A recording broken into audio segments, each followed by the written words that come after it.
In all my years, I've never witnessed anything like that. Yeah, I gave up on it early. Also went with the jinx tweet congratulating the Spurs, and it worked.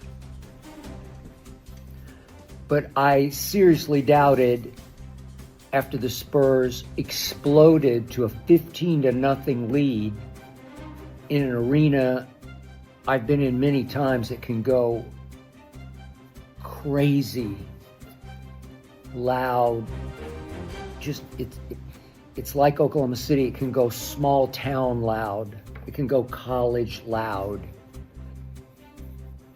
The emotion I felt through my television told me this is going to be a long, hard night. And I thought we were going to get a repeat of last year's Western Conference Finals, Game 3, except the Thunder were up 2-0, but remember Game 3 at Minnesota against Ant and company last year? It was 143-101. Minnesota, home team. SGA was pretty terrible, had 14 on 4 of 13. Ant got his 30. That's what I thought was about to ensue. And then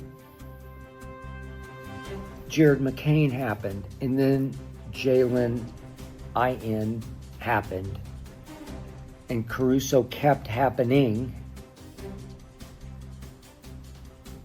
and this became the Sam Presti Memorial Game. I'll always think of Game 3 at San Antonio with the series 1-1 as the Sam Presti game. His bench wound up outscoring San Antonio's bench 76-23.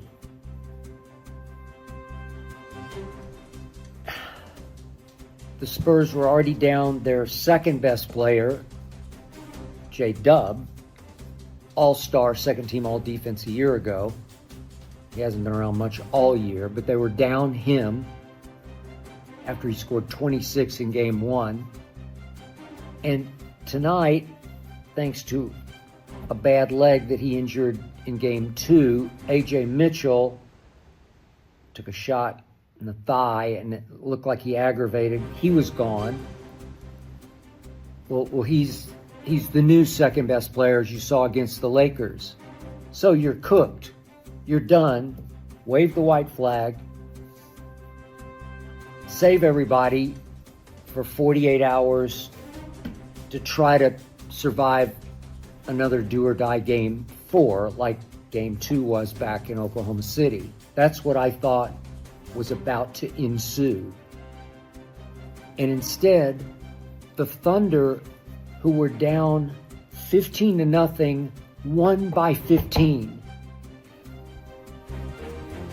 It's impossible against that team and that guy, the alien. It's impossible. And I watched it ensue. From 15-0 down, the Thunder, without their second and third best players, if I can include A.J. Mitchell, who's 20 a game on any other team, from 15-0 down, the Thunder outscored the Alien and company 123-93. Think about that. By 30. From 15-0, it's 123-93. What? It's impossible. With Shai Gilgeous-Alexander, back-to-back MVP, going 6 of 17, and often struggling against the football defense that Stephon Castle and Vassell are allowed to play, and Champagnie are allowed to play on SGA. They foul him every freaking time they play football. They body him, they bang him. He finally got a couple of those calls, which were right calls in the fourth quarter. But he finally, in the second half, started getting to the free throw line. shrewdly. He's the shrewdest operator in the sport. And he's no free throw merchant. He just knows how to play basketball at a supremely high level. He got to the free throw line 12 times, and guess what, ladies and gentlemen? He made all 12. It just kept chipping away at San Antonio's psyche. He fooled us again. He got us up off our feet again. He got to the free throw line again, and he made all 12 with 12 assists. And then here came Jared McCain. Sam Presti traded mid-year this year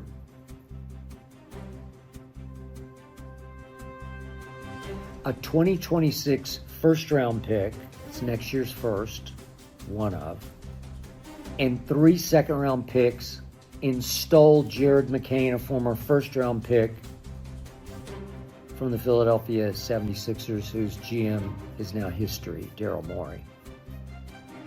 Tonight, Jared McCain played 27 minutes because he was forced to, and he scored 24 points fearlessly while going 2 of 10 from 3. So it wasn't like a 3-point barrage from Jared McCain. He's going up and under on Wemby. He's making shots up over Wemby, which should have been an and one. Wemby, the free throw merchant in this series is Wemby. He just gets away with near murder again and again. He can foul. He can do...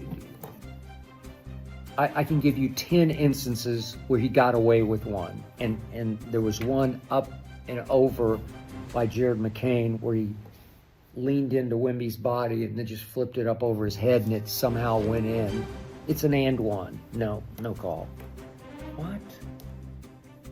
So Jared McCain fearlessly took 21 shots tonight and made 10 of them, and they all counted. They were all highly necessary. Which brings me to the other Jalen Williams, L-I-N. He plays so big. He's only like 6'9", and he can play the post and shoot the three. He's been doing it all year. If you haven't watched him, this was not anything shockingly new. He just plays big, and he plays tough, and he plays smart, and he can pop out. And he made 5 of 6 threes. And he was the one who kept them afloat when all appeared lost. 3 after 3. Which brings me to Alex Caruso. He's just a winner. He was a key cog in the Lakers championship in the bubble. A key cog in Oklahoma City's run to the title last year. And he's at it again. 24 minutes, 15 points, 3 of 5 from 3. They were huge. Oklahoma City winds up, despite the 2 of 10 from their hottest shooter, quote unquote, Jared McCain, they made 17 of 38 threes. That's 45%, and that was highly necessary. Versus the Spurs,